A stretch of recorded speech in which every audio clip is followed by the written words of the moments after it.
Good morning, good afternoon, and good evening. Honorable guests, speakers, and participants, both in person and online, I'm honored to welcome you to the parallel event of the 68th NGO CSW Forum.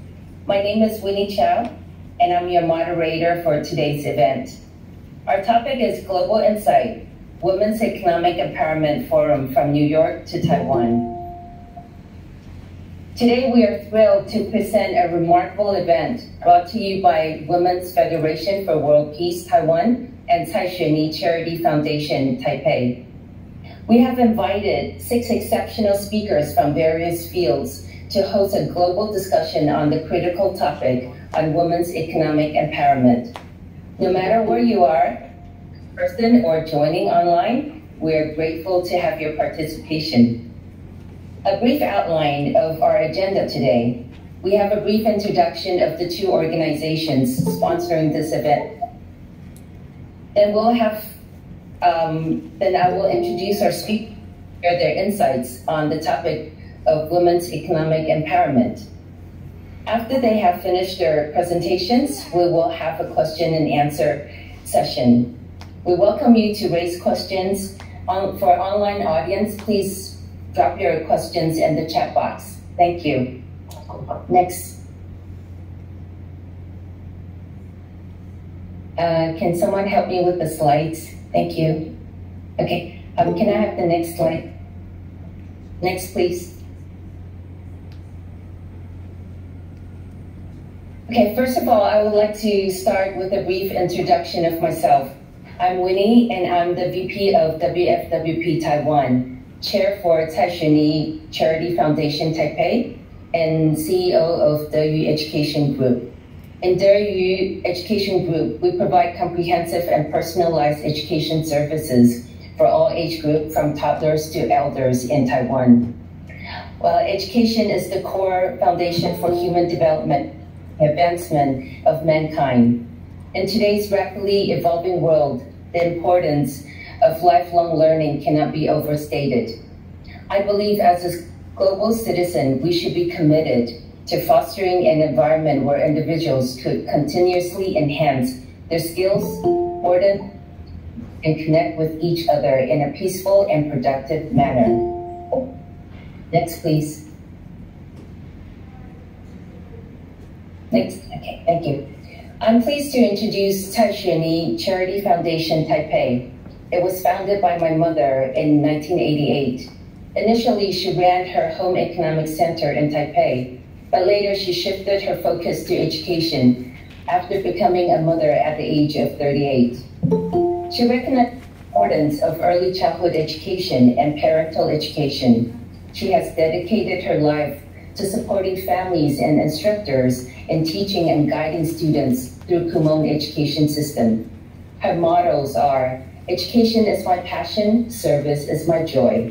Good fortune shared with others. Next, please. Cai Xueni Charity Foundation Taipei offers a comprehensive array of services, which include organizing training programs for caretakers for elderly, conducting seminars on parental education, early childhood education, and special needs support topics, implement of Kumon programs in school projects, the donation of ambulances and rehabilitation buses to local hospitals and care centers. In recent years, we're very honored to have the opportunity to partner with associations like WFWP Taiwan to cultivate young women to participate in international affairs. We're proud to introduce to you Ms. Sandra Chang. Sandra, can you wave your hand, please? She's our 2023 selected candidate from our Young Women Talent Development Program, WFWP Taiwan. And myself, I'm a 2nd generation member of WFWP Taiwan, and I chair one of the 4 committees under the association. Next, please. Now, I would like to introduce to our very own Professor Emeritus Wang Lirong. She's the Professor Emeritus of the Department of Social Work at National University National Taiwan University, and is the standing director of WFWP Taiwan. Her dedication to raising awareness among young women on international and domestic women-related topics is truly respectable. I would like to invite her to provide an introduction of herself, her work, and of WFWP Taiwan. Professor Wong, the floor is yours.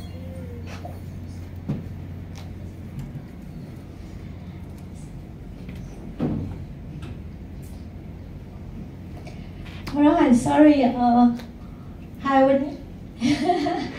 hi, ladies and gentlemen, welcome to this session.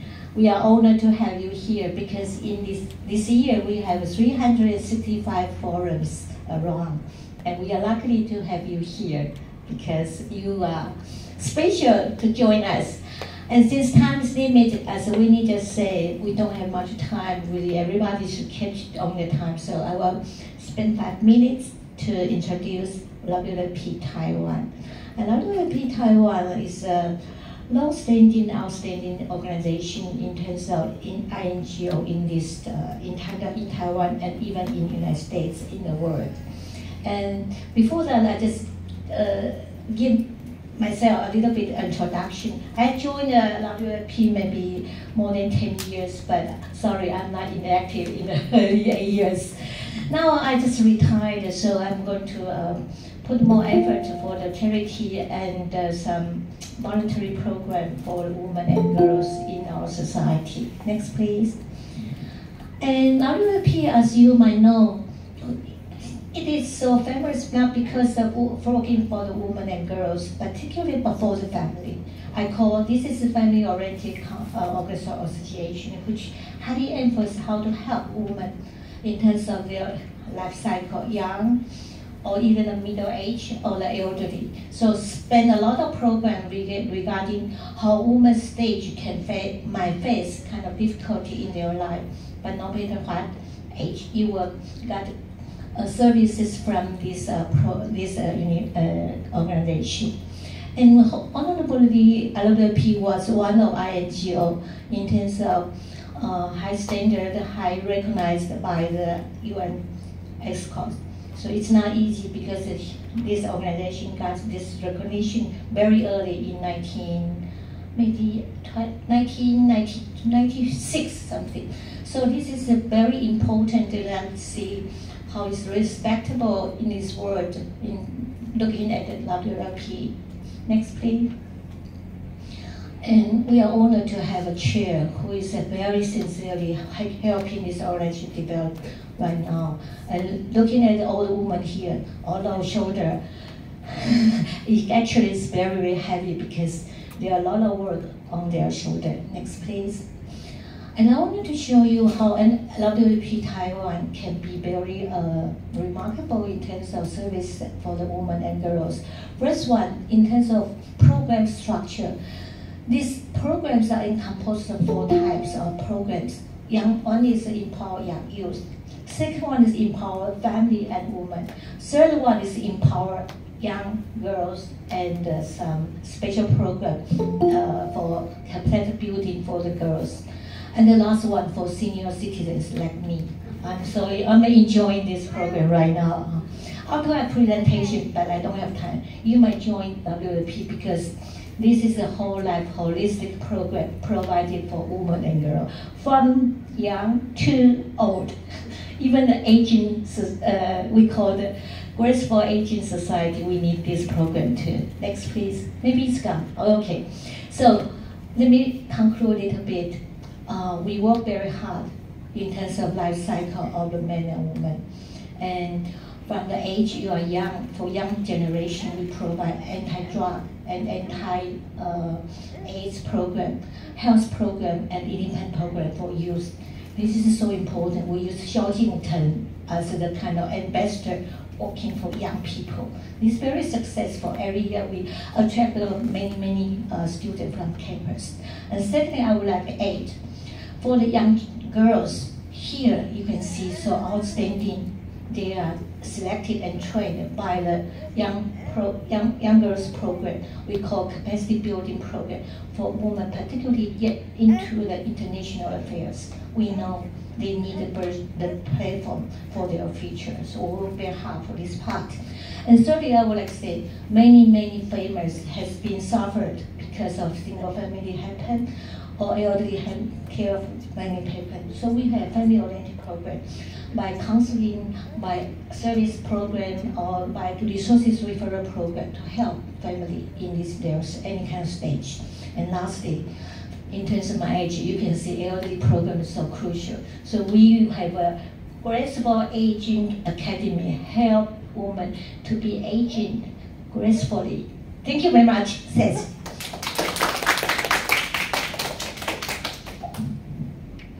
Thank you, Professor Wong, for sharing. You have always been guiding us, and with the Elderly's program that was created during COVID period. I remember we were all at home and we had a conversation. It's like, yeah, we should do something for elderlies. And then we started the Elderly's program. And it's been very well accepted, and we have many members joining. Okay, thank you. Can I have the next slide, please? So without further ado, I would like to Ms. Isha Lin, Sir at Rose Oak work and her message on working family conflict and women's economic empowerment. Policy matters. Ms. Lin, the floor is yours. Thank you. Hello, good morning, everybody. Can you all hear me okay? Yes, thank you. And I'm sorry I had to wear this mask because I'm immunocompromised. So that's why I put my photo here, so you know what I look like without a mask. And I'm really happy to be here to present. Oops, sorry.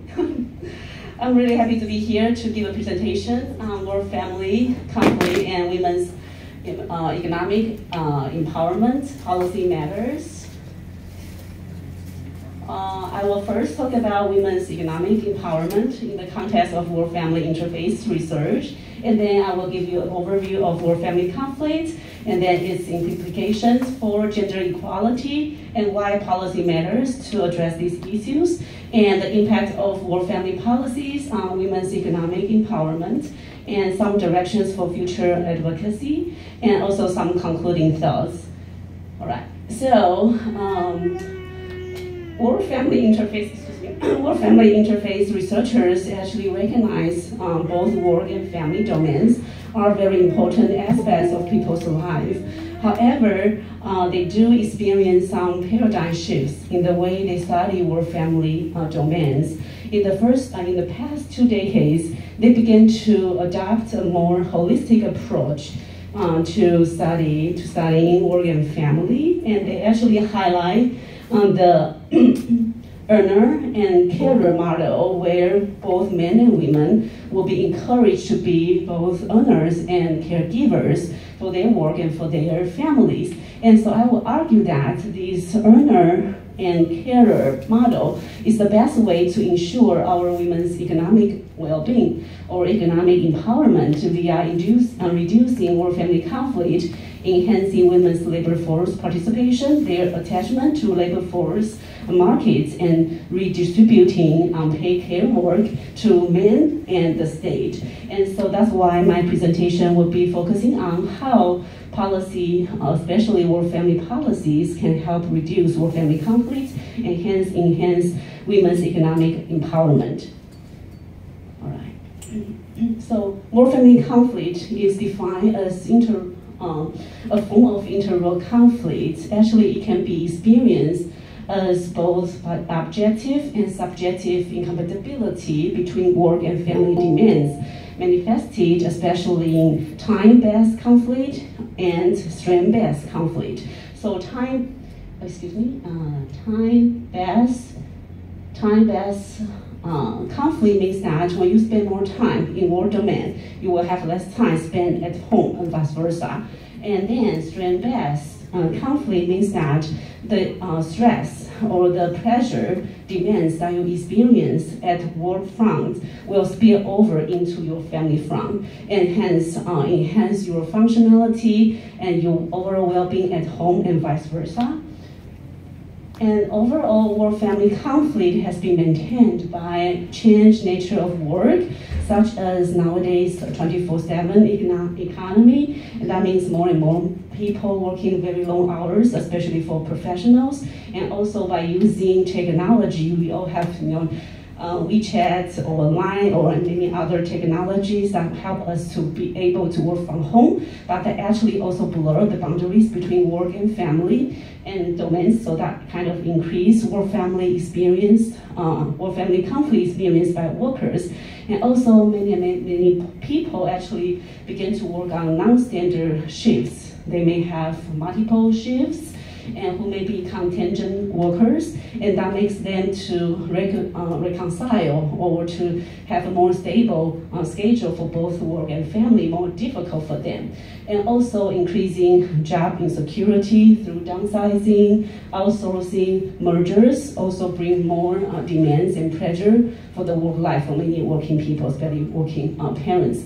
And that actually maintained and perpetuated work-family conflict. And also unchanged nature of work, such as the outdated assumptions about gender roles, right? And outdated assumptions about separate sphere of work-family, still very persisting in our working settings. That means that workers are still expected to devote their whole life, devote their whole time to their work, assuming there will be someone at home to take care of everything from home. And that is outdated thinking, because nowadays both women and men actually participated highly in labor force markets. And so these outdated assumptions actually prevent the work settings to have a more progressive schedule or design, or provide more progressive support for their working parents, for their workers who have working caregiving responsibilities. And actually that can help them to continue to have experienced these work-family conflict among diversified workforce, especially among working parents with young children and workers with caregiving responsibilities. And workers across the globe, especially, like I said, working parents with young children and workers with caregiving responsibilities, perceive and experience increased work-family conflicts, and it is indicated by these increasing caregiving responsibilities across the globe and in the United States and in New York State, measured by age dependency ratio, you can see here. And so these increasing caregiving responsibilities kind of have implications for increasing work-family conflict experienced by workers. Of course, and work-family conflict has really dysfunctional and detrimental effects on the overall well-being of individuals, impact negatively on individual work life, family life, and their overall physical and mental health. And also, work-family conflict has detrimental effects on children's well-being through lower quality parenting behavior, higher family stress, less family satisfaction, and so on. And work-family conflict actually also have negative effects on organizations in terms of high turnover rates and lower productivity, lower commitment to work, and also lower satisfaction in work life. And also, there's still gender gap in caregiving responsibilities. And so women are still spending more time than men, more hours a week than men on housework and caregiving across nations. And this is a phenomenon known as soul revolution and incomplete revolution, where women are actually spend more time in labor force. However, men didn't spend more time in their home life, although we see some progress, but they are still very lagging in the contributions they make at home. And so, excuse me, I really should be very familiar with this better. And then, so that have impacts on work-family conflict they experience. So that means women are more likely than men to experience work-family conflict, and when both of them experience work-family conflict, women actually experience a higher level of work-family conflict, and in turn that impacts negatively their overall well-being and also their mental health and physical health, documented by many studies. And in turn, when a family experiences higher work-family conflict, women or mothers are more likely than men or than fathers to cut back their working hours or to take a part-time job or take a job in informal economy and also quit the job entirely. And so for long term, that actually negatively impact their economic well-being in terms of less lifelong earnings and also make women, especially mothers with young children, more vulnerable to financial struggling and to poverty in general. And so in that sense, work-family conflict is gendered, and it actually, without addressing properly, it reinforces gender inequality. And however, policy can help, because overall studies find out that more demands and more pleasure or stressors experienced at work or at home will increase work-family conflict, while more resources and support available to workers at both work and family will help reduce work-family conflict. And among needed resources, work-family policies can be used as a means to reduce work-family conflict and hence enhance women's economic empowerment through enhance their attachment to labor force markets and to maintain their income and to provide more opportunity for promotion. And so for my presentation, I focus on working parents. And for working parents, these two types of policy, time-related policy such as leave policy, parental leave policy, flexible work arrangement policy, and service-related policy. Like early childhood education care services like ECEC will be more important. And policy actually has been found that have very positive effects on reducing work-family conflict, and if they are designed well, they will help increase women's employment continuity and increase and maintain their income, and then to have a positive impact on their health in general and increase their happiness in their life and also in their work and family lives. And also policies will increase father involvement in children's life, and that help redistribute the child caregiving responsibilities among fathers and mothers between men and women, and so that in turn help promote gender equality. Although work-family policies have so many positive effects, they are not adopted equally across the nations. Even when nations have these work-family policies, they are designed very differently across nations, and so lead to different outcomes in terms of employment outcomes and how well or how badly they address work-family conflict. And so reviewing these differences among countries will bring about changes to the countries who do not have statutory work-family policies or whose policies are not designed very well. And so that's why one of my studies actually comparatively review and rank 3 types of work-family policies, including leave policy, and how well leave policy coordinated with ECEC policy and with flexible work arrangement policies through gender lens across 33 OECD countries. And after that, also created a typology of policy regime to see how these policies impact work-family conflict and impact women's economic outcomes. Okay. So that means I do not have time? Or how much time do I have? Less minutes. Less minutes? Okay, all right. So overall, then I will quickly go to these slides so that you see.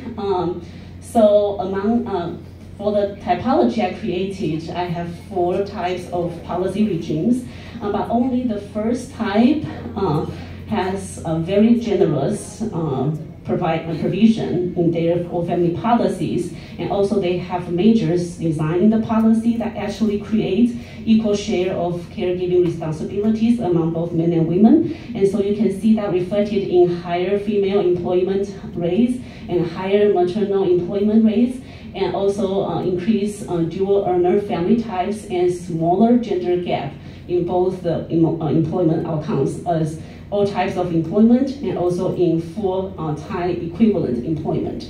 And so I just want to say, in order for parents or working parents or people with caregiving responsibilities to integrate paid work and unpaid care work using dual earner and carer model, then structural solutions like statutory work family policies matters, and so that will be the direction for advocacy for more generous work family policies.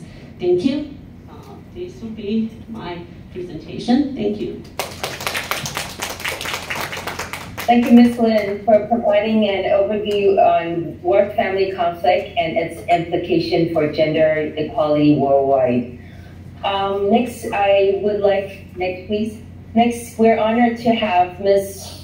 Yang, postdoctoral researcher at the Children and Family Research Center at National Taiwan University and adjunct professor at University of Delaware. And Ms. Rosie Chen, program manager at Garden of Hope, New York. Their speech will offer valuable insight on empowering under-resourced, They will provide valuable insight on empowering under-resourced women and supporting Chinese immigrant survival of human trafficking through the service of Garden of Hope, New York. Ms. Yang and Ms. Chang, the floor is yours. Good morning and good evening, everyone who are here with us. So I am Chao Yang. You could just call me Chao, and I'm glad to be here to present you this study, Empowering Under-Resourced Women, Strategies to Support Chinese Immigrant Survivors of Human Trafficking, with my colleague Rosie Chen from the Garden of Hope, New York, 纽约立新基金会. So next slide, please. May I have the pointer?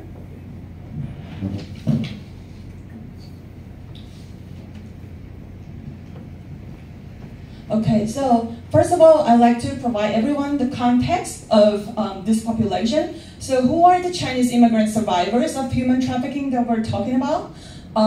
Every year, thousands of Asian women were sexually trafficked from China into the United States for the underground sex industry. So living and working in the United States, they were undocumented immigrants. They work at massage parlors in ethnic Chinese enclave and risking being arrested and sent to the court. So they may become, one day they may become defendants of prostitution cases. And then some, if they were lucky, they can be treated as victims of human trafficking or sex trafficking. So fortunately in New York City, in Queens, New York, we have the Human Trafficking Intervention Court, which is applying a very progressive approach to treat these women. So the court presumes all defendants of prostitution cases to be victims at risk, and their cases may be sealed if they could complete 5 to 6 counseling sessions with social service providers in New York City. So according to Judge Sarita from the Human Trafficking Intervention Court in New York, this court is not devised to solve the problems of trafficking, but to address the problem that emerged with arresting these women and involving them in the criminal justice system. So, so here's the Garden of Hope, the human trafficking service team at the Garden of Hope, what they are doing. So they are receiving referrals from the court and provide these women who were arrested for sex work or unlicensed massage work and sent to the court, being prosecuted and being offered this this program. So the clients were referred from the court to the Garden of Hope, where the workers at the Garden of Hope provide them with counseling sessions. So this human trafficking service team at the Garden of Hope includes some mental health counselors such as Roshi and art therapists, and their service capacity is 200 to 250 Asian women victims of human trafficking approximately. And so generally they offer 5 or more counseling sessions, and then issue a proof to the court, so the women's cases, the criminal cases, could be sealed. And so this project is currently funded by the Office for Victims of Crime of the United Department of Justice. So it's a federal funded project currently. And so then I'd like to introduce this participatory action research we're currently doing to enhance the quality of our service at the Garden of Hope. So the goal of this action research is to help us understand the needs of these Chinese victims of human trafficking, their challenges to service, and some useful strategies to engage them in service. And we'd also like to develop an action plan to improve service engagement. So we have conducted focus groups, and we plan, so it's an ongoing project. We plan to come up with an action plan, and then try the action plan, and then evaluate the impact of the action plan. So through sharing this research here with everyone, we'd also appreciate if you could provide feedback and your thoughts with us. So we could, it's an ongoing project, so we could adjust everything later. So we employed an intersectionality lens to understand the needs and the barriers to service of these Chinese immigrant victims of human trafficking. So they were not only women immigrants alone in the United States, they were also participants of the criminal legal system. They're also, most of them come from low socioeconomic backgrounds, so they're under-resourced. So this has created a lot of diverse needs for these women. For example, as women of low socioeconomic status, they really need financial support, language, professional skills, and more work opportunities that they qualify. And as immigrants, either documented or undocumented, they need authorization to work. They need emotional support because they may experience a sense of guilt, sense of loneliness in a foreign country. And they need information and resources as they build their life in this country. And then, as women providing sexual services, as well as women involved in the criminal legal system, they really need more knowledge about the legal system in the United States. They may have the emotion of fear and even mental health or trauma related to their sex work or involvement in the criminal legal system. So this also results in some barriers to service for these women. They actually, for example, time and financial cost is a lot for these women. They need to work, they were here to make money and maybe send the money back to their home country. So they don't want to waste time engaging in service. They don't have long-term plan in the United States because they're only here to make money, right? And as sexual women providing sexual services, and as women involved in the criminal justice system in the United States, they also encounter some safety concerns. They're the people they traffic them to the United States may threat them, continuously coerce them to do something to maintain their status in the United States. And the feeling of shame could be a barrier to self-disclosure when they engage in service. So these are all different types of challenges and barriers faced by these women. So from the focus group that we conducted with the workers, the human trafficking team at the Garden of Hope, we have found some useful strategies when serving these women. Okay, sorry, there's a typo in the title, but this page is about some useful strategies when approaching these women and engaging them in service. So first of all, we found that clarifying workers' roles is very useful. to make the women trust the workers and build the therapeutic professional relationships with the women. And offering a comprehensive overview of the legal case is also very much needed by these women.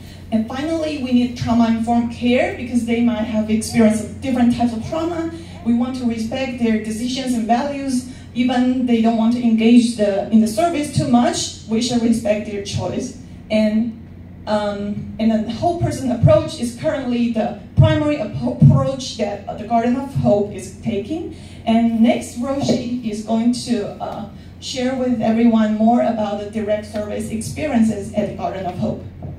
Yeah, hello everyone, I'm Roxy Chen from Garden of Hope, the program manager of the Human Trafficking Intervention Program. Due to the time limit, I'll go really quickly about our services and then we'll go on to the Economic Empowerment Program and our challenges. So at Garden of Hope, we serve gender-based violence survivors, domestic violence, sexual assault, human trafficking, and recently, due to the community needs, hate crime, and we mainly serve the Chinese population, the Chinese immigrants, women, men, children, the elderly, and the services we provide includes crisis intervention, case management, mental health counseling, because our team are equipped with mental health counselors and our therapists, and we also have shelter relief funds, material and financial assistance based on our clients' needs, for example, like food, clothing, medication. Sometimes we even pay their medical bills based on their needs, and also like parenting services, children youth program is also very, very important to us. A lot of the kids came as the secondary survivors, but we also are worried that they might go into potential abusers in the future, so we want to intervene when they're still very young. And the kids come here to our program as the mentee, and later on, years after, they become mentors to mentor the younger kids. So that's a very good progress. And also we have Economic Empowerment Program where we provide individual career counseling and job readiness group sessions. And a lot of our clients will share their different perspectives and their own needs. So we really go on a case-by-case basis. So we provide our clients with these kind of I'm running out of time. We provide our clients with these kind of choices, and they can choose whatever services they want to have. So a lot of the times they will say, I just want to deal with the crisis right now, and maybe like months or years after, they'll come back and say, okay, now I need therapy. Now I'm ready to talk about my trauma. So going really quick, I want to talk a little bit about the challenges of our Economic Empowerment Program. Is that sometimes our clients, they cannot make the perfect, like, have a new start, have a new life in the United States, as a lot of the law enforcement or other social service provider that doesn't have this cultural idea will tell us. Sometimes people just send clients to us and say, like, get them start a new life in the United States. Just get them out of this industry. But it doesn't happen that way. So think of yourself as our client's shoes, in our client's shoes. Like, you're in your mid-40s to 50s, divorced, have 1 or 2 children, back at home with the elderly parents, and sometimes even you have your siblings to support. That's a big family, and you're the sole breadwinner. Coming to the United States, maybe even like these days, you gotta smuggle into the United States because of some travel visa issues. And coming here to the United States, has already been a very big emotional burden and a financial burden. And then one day you were arrested by the police and went through the court system and, okay. Can I have 1 more minute? I'll go really quick. Went through the court system and everything, and you later find out that it's not as easy for you to get out of this industry and start a new life, because there's still a lot of financial burdens you have, and this emotional burden add an extra layer of this trauma onto the complex trauma that you already have. So for a lot of our clients, like stopping work for a few months or even years, and then start to learn English or learn another work skill and go get a license or even go get a degree is very, very hard. Not even to consider like they've stopped education at the age of maybe 12 to 14. So starting education at mid-age is also a very big emotional fear for them as well. So a lot of our clients maybe wanted to try and gave up in the midway, and that's a lot of frustration we have to face in our daily life. So in conclusion, I think there's still a long way to go, and if you guys have any good idea, good suggestion for us, please feel welcome. And I think that'll be it for me. Yeah. Thank you, Ms. Young and Ms. Chen. I hopefully will have some time for you to continue to share your findings and to share your experience and with us later on at the Q&A session. Thank you for the insight, and you're doing a great job out there. Please continue this great work. I was very touched with what you're doing, and thank you for your efforts. Thank you. Next. Okay, next. Sorry, can I have I would like to introduce our third presentation. This is Ms. Ivy Chu, CEO of Money Trainer Financial Literacy Center, and Ms. Sandra Chang, a PhD student at the Institute of Health and Welfare Policy at National Yangming Jiaotong University, Taiwan. Together, they will engage us in a discussion on a practical approach to financial social work in Taiwan. Now, I would like to hand it over to Ms. Chu and Ms. Chang. Hi, thank you, Winnie. Hello, everyone. My name is Sandra, and hello, my friends in Taiwan.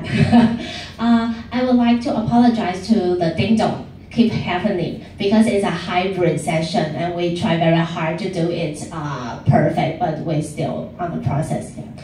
Okay, this speech is a collaborative effort between CEO Ivy and me. It's called the Practical Approach to Financial Social Work in Taiwan. And but unfortunately, Ivy is too busy to fly to New York, so I would like to provide her video to you. Okay, so. Good morning, ladies and gentlemen. It's my honor to be here on behalf of Taiwan Poverty Alleviation Consultant Team to share our experience with you. At the end of the last century, Taiwan had to give up controls on the financial industry in response to its accession to the WTO. This led to many newly established local and foreign banks rush in.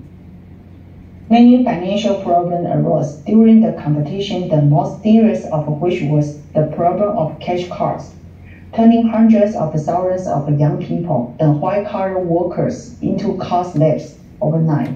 And some of my colleagues and friends around me have suffered. Therefore, it's also many want to understand relevant financial knowledge and obtain a degree from my business school and devote myself into financial literacy education. Because of providing financial literacy training courses, I have the opportunity to contact with NPOs and corporate foundations. When discussing more in-depth financial literacy issues, we found that when Taiwanese society faces the issue of poverty, mostly is only provided short-term poverty relief. Therefore, we try to work together to actively alleviate poverty. We have served thousands of families over the past 12 years and successfully helped many families escape from poverty.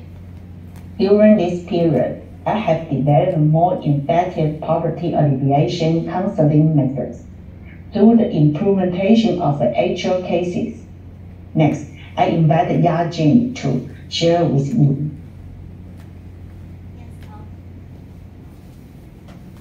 I'm Sandra and also Yaqing, you know. And through the video, you have an overview understanding about what I'm talking about. So I think I can just skip this outline. Okay, and you also know Ivy. She's a CEO of Money Trainer Financial Literacy Center. And this is me. I'm a PhD student and also a research assistant of Citizen Technology Inclusion Program of National Science and Technology Council. And also I'm a social worker in mainly mental health area. And most important of all, I'm the young woman representative of WFWP Taiwan. That's why I'm here. Yeah. Okay, so let me begin with some Taiwan economic landscape. Some of you may know in the past, Taiwan had good economic foundation. We have very good economic growth from 1960 to 1990. We survived several financial crises in the late 20th centuries. And we also have some very productive, profitable corporations such as TSMC. But in recent years, we face some challenges. Our overall economic performance has fallen. Our GDP stagnated. We have phenomenon of working poor, which means some, even though they have job, but they cannot make a decent salary, which means they struggle in poverty. Yeah, something like that. Okay, and then I will provide you some gender economic equality in Taiwan. There is some key data from our government report. This picture is annual labor force participation rate and gender disparities. You can see from here, let me show you. The blue one is female and the yellow one is male. You can see from here, there's a gap. So the gap between male and female labor force participation is about like 60% to 70%. In the past, we believe that men is a breadwinner and women should stay home, right? And the gap persists. And the main reason why Taiwanese women leave the workplace is about marriage and pregnancy, just like Yishen Laoshi mentioned, something like the care work, the unpaid care work. And there's also a social norm, like we are believed to be devote more in our home, do the laundry, cooking, something like that. And this picture is about the gender pay gap.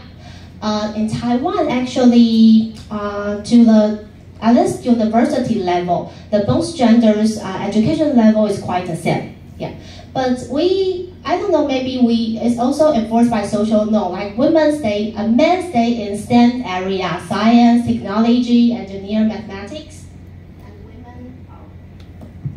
women in humanities. So that induce and this gender pay partly.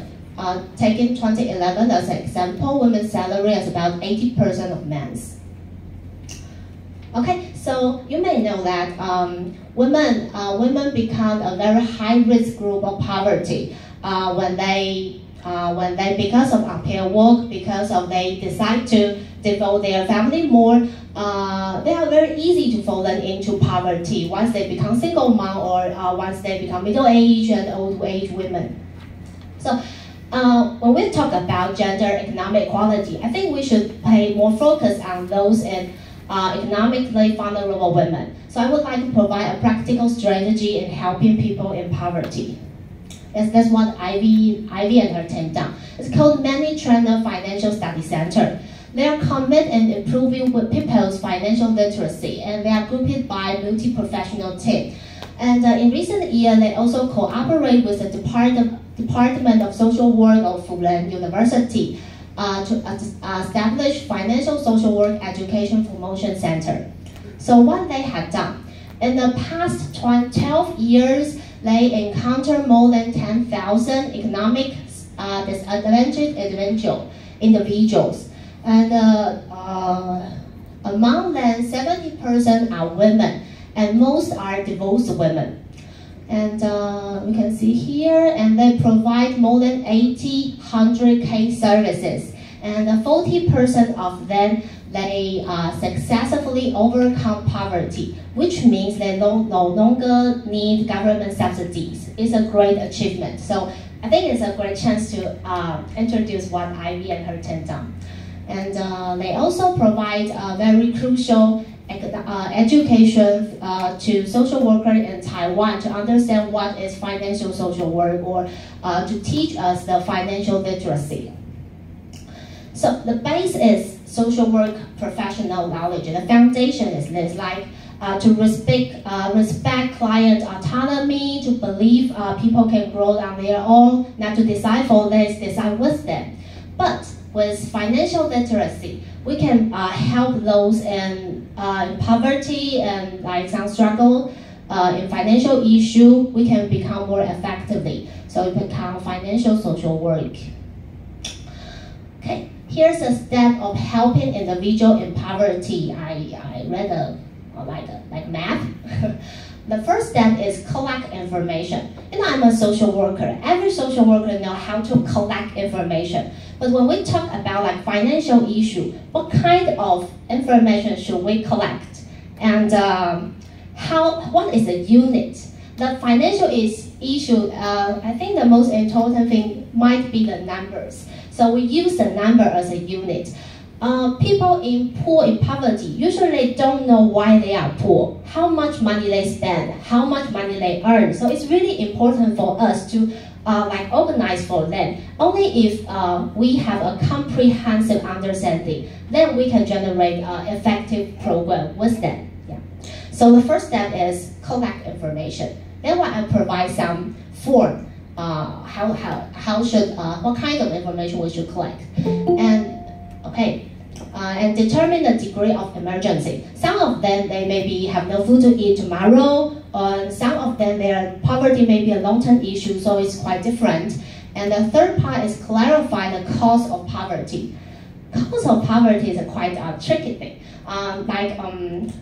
Every family, the reason they are poor is quite different. Maybe they suffer from some family issue, or maybe they don't have a good job, something like that. And through debt management and accounting, it's all about numbers. And then we reach a consensus with the case we reach a consensus with the client on the cause of poverty. Okay, because because a life is a client, we cannot decide for them. So we must have a consensus with them, we work with them, so it's very important. So it's all about like social work value. And identify modification, referrals and tools. And changing is really hard even for us. So when we accompany those struggle in poverty issue, it's really important to accompany them and provide them some suggestion and emotional support. Then we can really alleviate poverty. Okay, so here's another picture about how we do an effective financial counseling process. You can see from the beginning, it's always from trust. It's always from trust. Only if the client trusts and trust themselves, they can do different. They can make different. I think it's the most important thing. And there's a financial number, identify the question, reduce expense, something like that. And then there's an arrow from left to right. We through numerical estimation, founding rationality, and build more trust. And there's another thing I would like to mention is here is a cutting target. Changing is not easy, so it's better to cut in a small piece, and only if the client and the social worker can overcome each small step, and they can gain confidence, and also the social worker can gain confidence, and then make the a positive circle, and it will work. Yeah. Okay, I think I've run out of time, but I would like to provide you some form. As I mentioned, the comprehensive data collection is really important. So Ivy and her team developed a lot of form to when we encounter the client, what kind of information should we get? Like what is the turning point in your past career life? What have you been praised? What kind of difficulties you cannot conquer? Something like that. Okay, they also expanding influence. They help the social worker to know financial literacy. So social workers are the profession who encounter the most clients suffer in poverty, right? So they teach social worker to help them more. I think it's very important. Although it's in Chinese, there are some YouTube video and here are lessons from them. Okay, so why I mentioned this? I think combine social work expertise with financial literacy empower us to offer more effective assistance to economically disadvantaged individuals. And the role of social workers symbolize women, help women, because most social workers are women. Yeah, I think in Taiwan and maybe in other countries, bring about not only tangible change, but also reflecting the strength of collective effort. So just let us together to provide more opportunity and support for those in need through concrete action. And I also provide a reference, although in Chinese you can use Google Translate to check them. There are a lot of case studies. Thank you. Here's the end of my presentation. Thank you. Thank you, Ms. Margie Q. Chan, for sharing your presentation.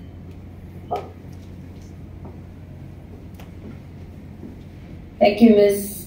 Chu and Ms. Chang, for sharing your presentation. We could see how Money Trainer Financial Literacy Center helps improve women's financial literacy, elevate poverty, and boost confidence by developing a tailored poverty elevation strategy, combining social work knowledge with financial literacy. It's fantastic. I'm sure, I believe there are some audience asking for the presentations and some forms. So please, if you're online, please fill out our form. We'll get in touch with you, and hopefully we'll be able to also provide some of the PPT that's been presented today. Okay, lastly, I'd like to invite Associate Professor Chang Jing-Fen of Department of Social Work at National Taipei University to share insights on the power of digital transformation to promote women's participation in the microeconomy. Ms. Chang not only teaches the concept and raise awareness of the importance of providing resources in education for women, she's a person of action. She leads many projects and is well respected by different stakeholders. Ms. Chang, the floor is yours. Okay, thank you, Winnie. Yeah, hi everyone, and my Taiwan's friends on air. Hi, 大家好. Give me a symbol. Yeah, a smile. Yeah, good symbol. Today I'd like to talk about digital inclusion, especially in Taiwan. We say with a digital society, but how far happens for the women? And you know, we think about digital equality, but how to do about that for the gender, especially for women's needs? And we talk inclusion, we use the evidence-based, and we collect lots of data. What kinds of education for women? And we provide enough opportunities, and the community is open, or the facilities is enough. Especially we think about information literacy. So we have some definitions about digital inclusion, and we talk about digital inclusion refers to all policy and activities promoted to build information societies without discrimination. But is it really good enough in Taiwan? So we talk about baseline and specialists. We think the technology acceptance, like me, maybe some gap to use the digital facilities. So we think about how the deepening of a digital application capability, maybe for young women is good enough, but for me, seniors, is it easy to use my iPhone, use my mobile, everything? I try to learn a lot, you know.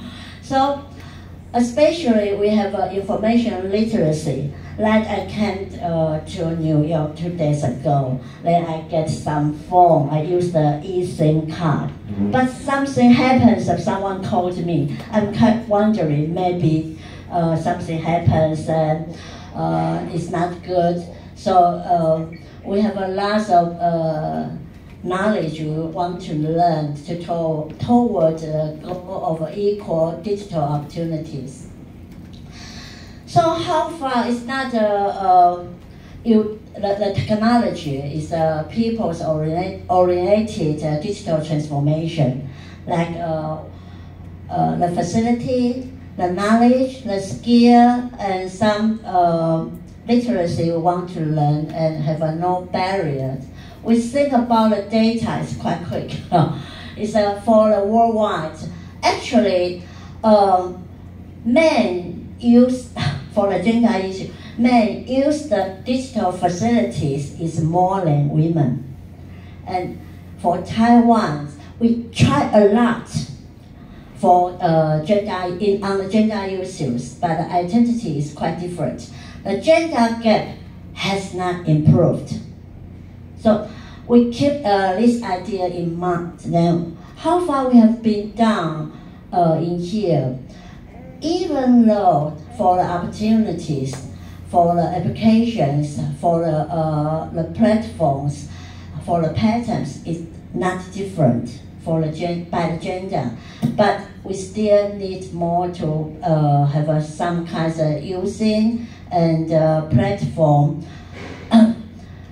I put some factor for immigration. Yeah, for immigrants, it's quite a lot of gap. They still face the situation. The survey found that 9.8% of immigrants have used the internet to do remote work in the past 3 months, but the ratio of 11.2 percentage points lower than the national international internet use. So that it means the immigrants are less to use the internet compared to the all. Okay, so we talk about the situation. Maybe it's the occupation, especially the family economic status to influence them, to influence the immigrants to use the facilities and digital some applications. In here, yeah, but the good is 41.3% of female immigrants, they are more willing to participate in free government courses than male. So it's a good point, it's an opportunity. We use some kinds of education and training in here. So in here we have a lot of courses to intervene for gender and immigrants. So I have 3 cases I want to share with you. We have a lot of strategies for NPO to do. One is a lab adaptation, to know what happens when they use the digital facilities.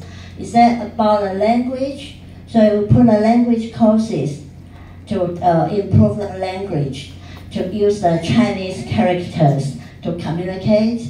Or the other is to understand the cultural issue. Maybe for me it's fine, but for others it's not easy. And building the relations to using the digital communication is not feel lonely, and they get a friends, and we have a digital training and make those training women to enter to the labor market. So we can see we have a welfare support, and we have a literacy, and we have build a community relations to help them have digital abilities on the jobs.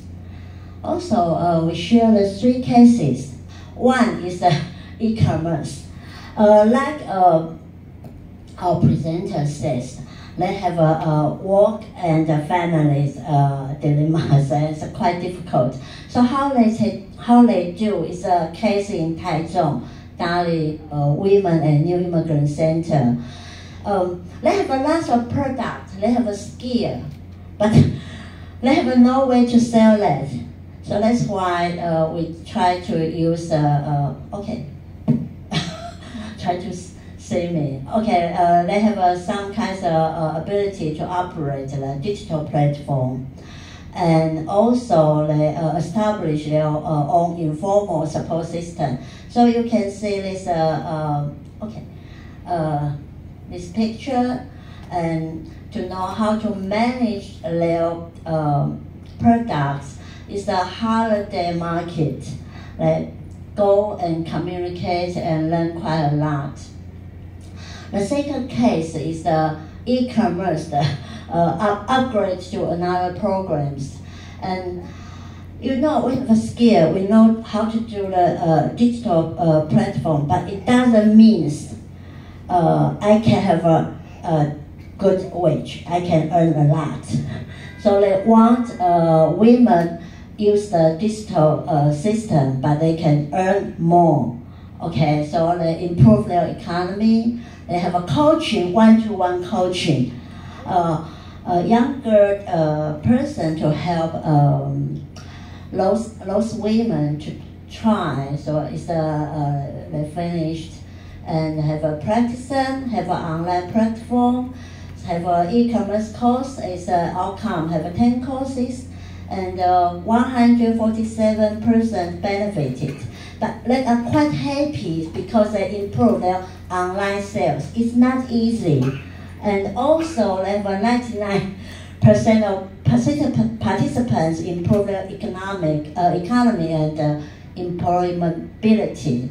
So you can see there's a lot of their products in here. It's a honey and it's some kinds of products. And third case is quite hard to do. It's immigrants. It's in Hsinchu Xian, Hsinchu County. So you can see it's herbs, and it's me. I do the how to write project to compete to get someone to help them. So they have a lot of products, and they have a language course. We consider their welfare service, what they need. We also have a food bank to support them. And like Yachin presented, they also have a financial literacy, digital training, and information literacy and lab adaptation. We call it new women's power. Yeah, so we try quite a lot about that. So think about the NPOs plays a key roles for empowering women's economic participation. It's building a platform to support women.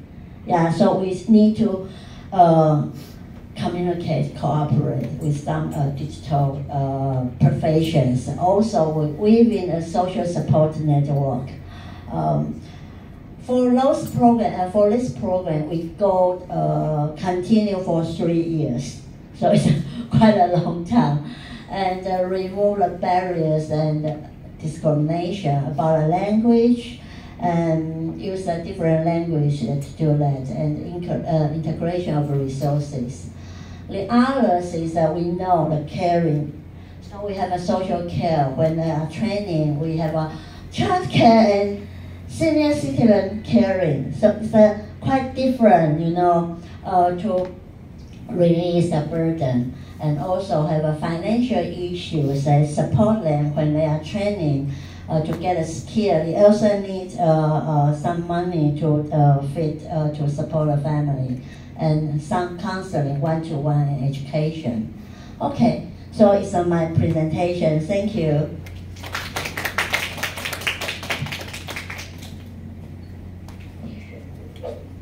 We appreciate Ms. Chen's overview on current differences, digital opportunities in Taiwan. Thank you.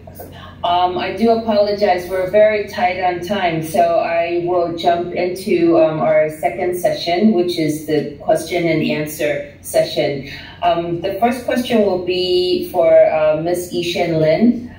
Could you please talk about more of your research? For instance, how was the supportiveness level measured? How was the gender equality level measured, and the like? And I also have another question for Ms. Yang and Ms. Chang, so maybe you could prepare. You mentioned that many clients at the Garden of Hope are domestic violence victims. Could you please share any differences you've noticed in assisting human trafficking victims compared to those impacted by domestic violence? So please prepare, and after Ms. Lin, could you please answer the question? Yes. Ms. Lin, thank you. Thank you for the question. So for the I have one index created to measure and compare the generosities and supportiveness level of the policies designed for the work family policies.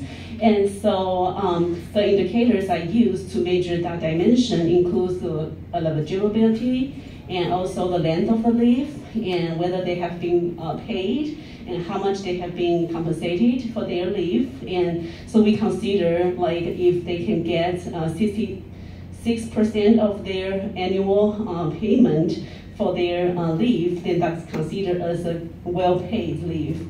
And also whether they can use the leave time more flexibly, and like if they have to use the whole leave in one box, or whether they can take the leave separately in the first year of the baby or the first 3 years of a child.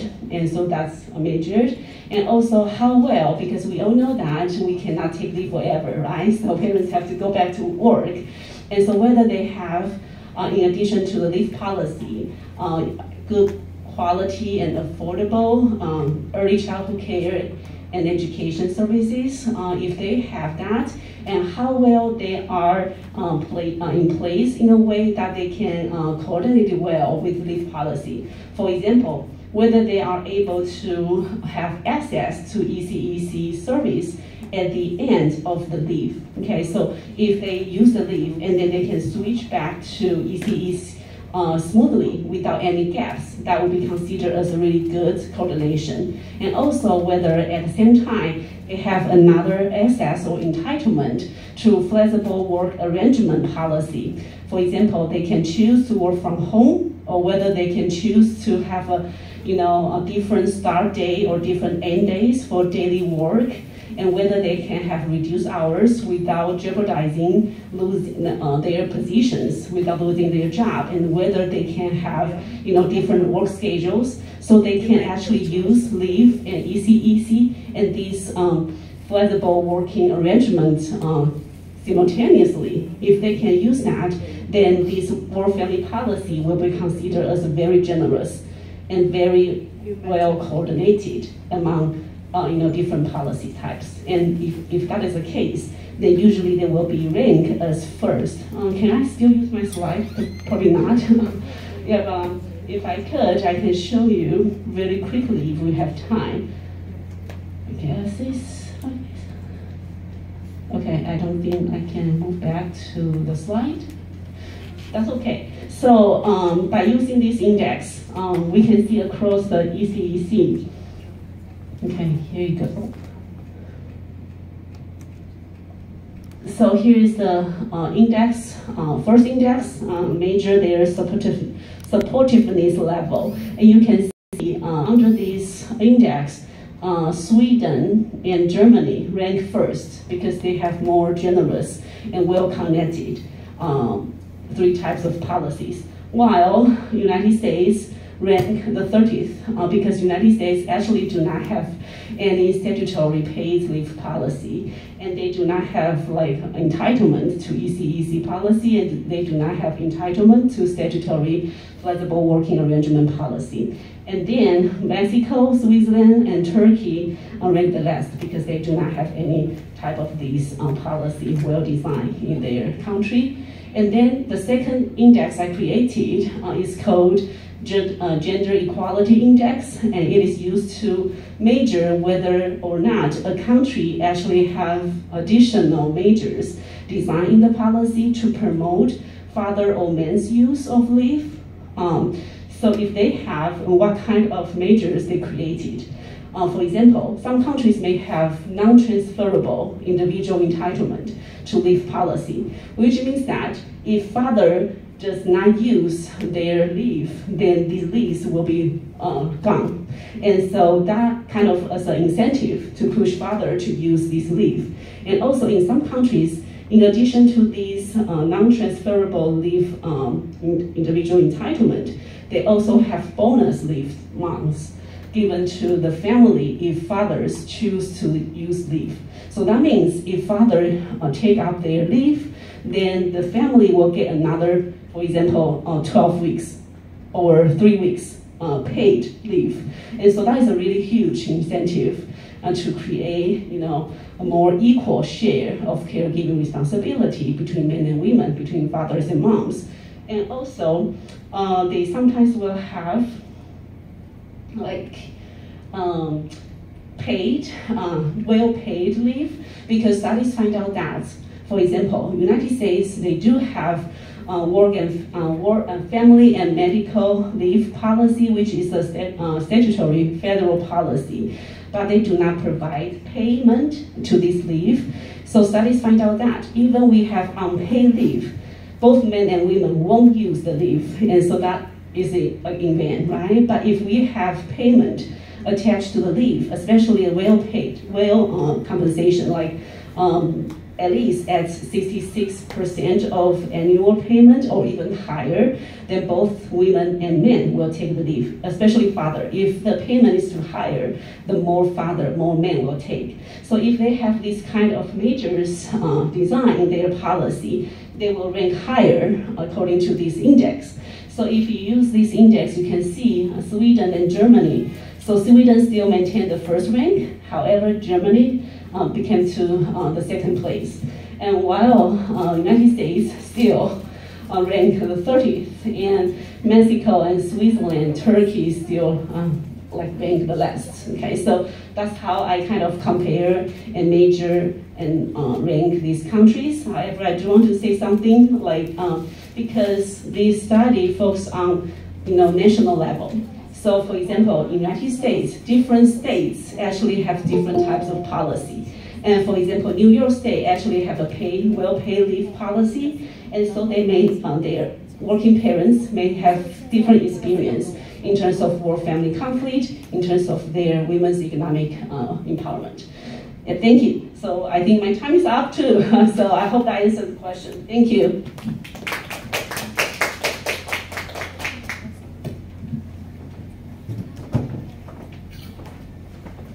Thank you. So to answer the question of what's the difference of human trafficking and domestic violence, first of all, I want to emphasize that I don't want to categorize my clients. We don't want to put labels on our clients, but based on our working experience, I would like to say because of the difference of the motivation. So sometimes they do appear like they have different elements. For example, for domestic violence survivors, a lot of them have their kids, and their main goal is to maybe get an order of protection, get a divorce, get the custody, and fight for visitation, and even for the child support and all that. And they have kids. Their kids are also involved in our program. So the clients will tend to come back to our programs and have a very tight relationship with us.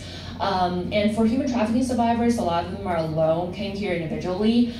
They care a lot about earning money and having enough financial support for their families. So they are more independent and sometimes more defensive. A lot of my clients will tell me that I don't have friends here in the United States. For the only one day that I get off during 1 week, my friends would have different days off from me. So we don't meet each other. So when I have my day off, I'm just spend time alone to take some rest, and I don't have a lot of social connections here in the United States either, so they tend to be very defensive and independent, and it's really hard to open up. And it's also another challenge for us during our work, how to build rapport with them. So I think the major difference would be this, but I think it's, by the end of the day, it's also a case-by-case basis. We have different types of clients, and sometimes they share some similarities and sometimes there are differences, if I answer your question. Thank you. Thank you. Really wish that we had more time. Okay, I would like to hand the floor over to Ms. Chang. Could you see if, please help to see if in the audience there are any questions that they would like to, that they have for our speakers. Please take over, Ms. Chang. Thank you. Thank you, Winnie. Is there any question we want to ask for our speakers in here? Okay, yeah. Please introduce yourself and your organization. Yeah, good morning, good evening. I'm from Korea. I am SG for Women's Federation Korea. Your event today is truly inspiring. I learned a lot today. Thank you very much. So I'm interested in the program for young women's international. I'm asking for Sandra. Yeah, good. Thank you. Yeah, I'm interested in the program for young women's international empowerment by Women's Federation Taiwan. Can you tell me what covered in the training, and I also would like to hear of your experience organizing this forum. Okay. That's all. Thank you. Hey, Sandra, come here. Okay. Yeah, I just move very quickly. Thanks for the question, but it's really a long story to tell because I had 4-day training and I got a lot of support from WFW Taiwan, really. But I think the forum is the hardest thing I have done in my life, really.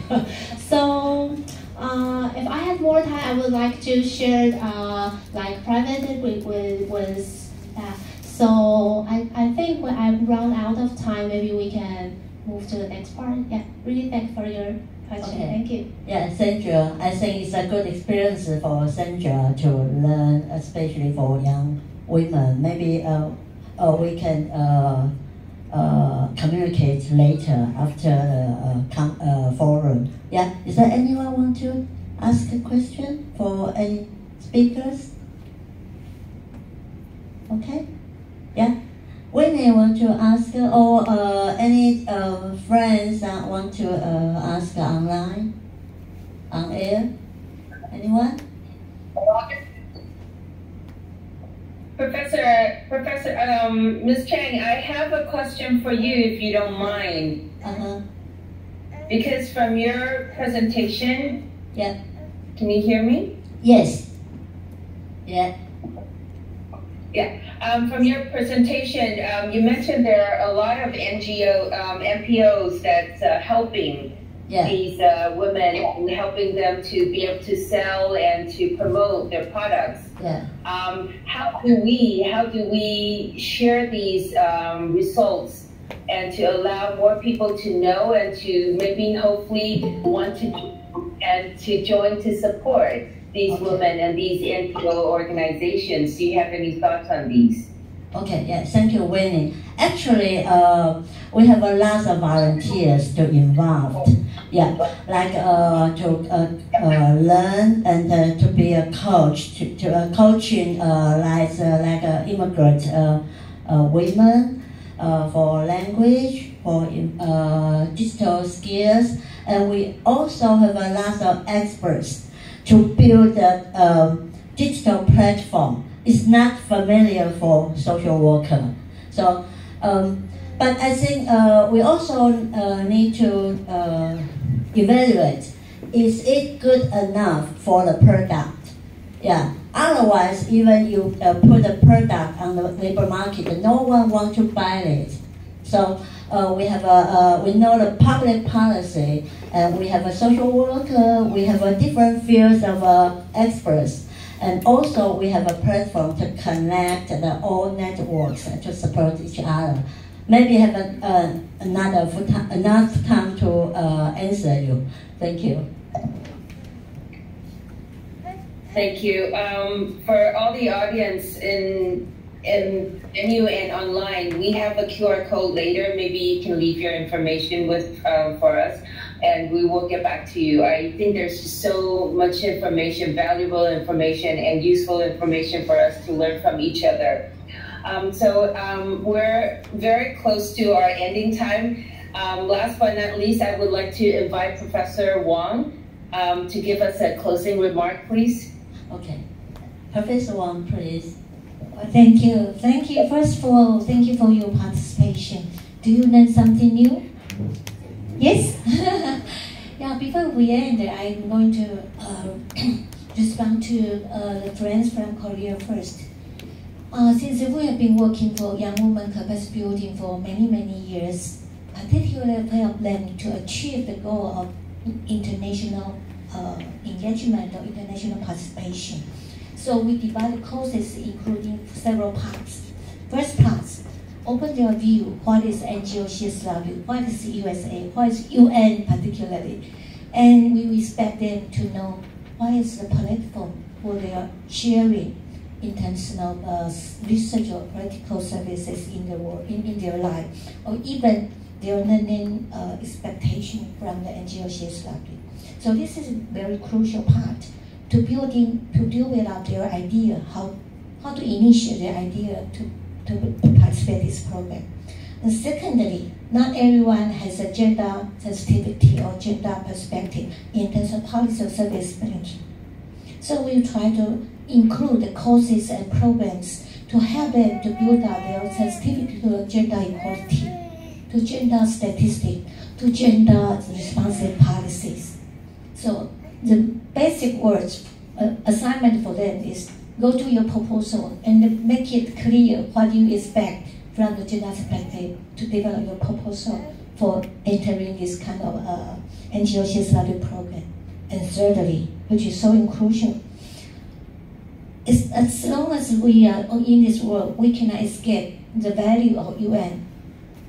The UN is so broad, but we only focus on UN perspective from UN Women's policy and program. So all the participants need to know what is current UN expectation for young generations.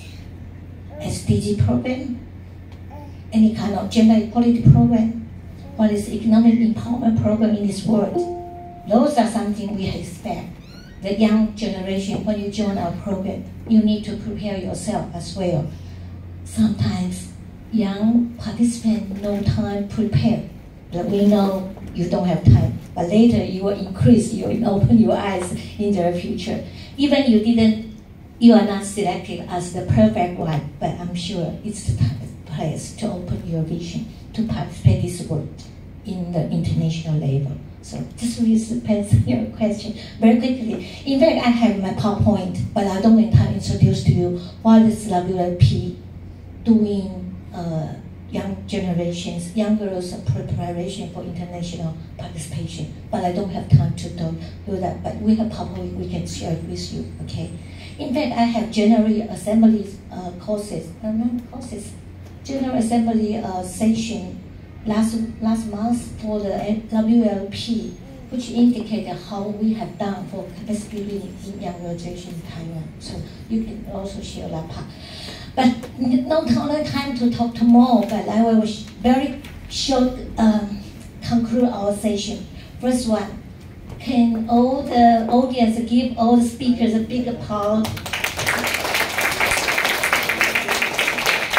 You guys did a good job from my perspective, from my consideration. First one, most of our presentation share a very unique concept. What's economic empowerment for any kind of populations, particularly women who are in need of economic support, particularly for organized conflict people, of work who need to be digital inclusive, and people who are in the trafficking, they also need economic support. And people from, what else? From the financial social work perspective. So this is a key, in fact, in this society, in this session. So what is economic can do for our society, for the young women in different kind of disadvantaged situation. Secondly, you guys did very good job from Asia, from UN to Taiwan. Yes, we can bring a lot of work, learning from something from most of you. Although data from collect from the United States, but some are collect from Taiwan. But it integrated as a model, good model, to bring back to it for individual, for the family, and for the state. Thank you very much. You guys did a good job for us. Thank you. Thank you. As we draw this insightful forum to a close, I want to express my deepest appreciation to our honorable speakers, participants, both in person and online, and everyone who contributed to make this event a successful one. My biggest takeaway is action speaks louder than words. We are not only advocating for women's economic empowerment, we are taking actions to ensure we take each step steadily and confidently. Let us carry forward the discussions and ideas exchanged here today as we continue our efforts to promote gender equality and empower women around the world. Next. Before bidding our official goodbye, we would like to invite everyone, both online and in person, to join us for a group photo. So could I please ask everyone online, turn on your camera, and let's take a group photo. And everyone in person, we also take a group photo. Wonderful, wonderful. Okay, we'll do the online one first. We're running out of time. Please ask you. Oh, wonderful. Oh, thank you. Thank you all for joining us tonight. Thank you for all your support. Okay, we will take a photo now. So, smile. Keep smiling, happy, sending love.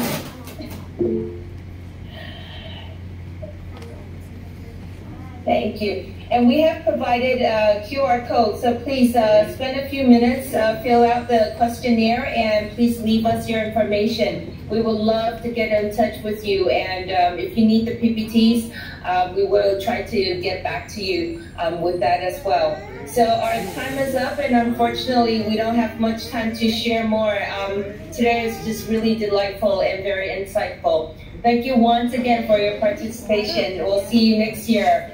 In CSW 69. See you, stay safe. Bye for now. Take care. Sorry, could we have one more picture and we have like some audience like stand and we can do much more obvious. Yeah, thank you.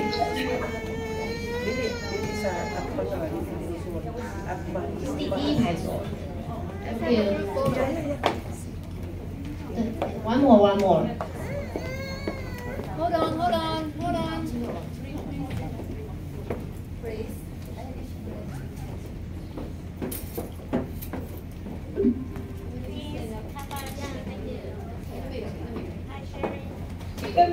Everyone, goodbye.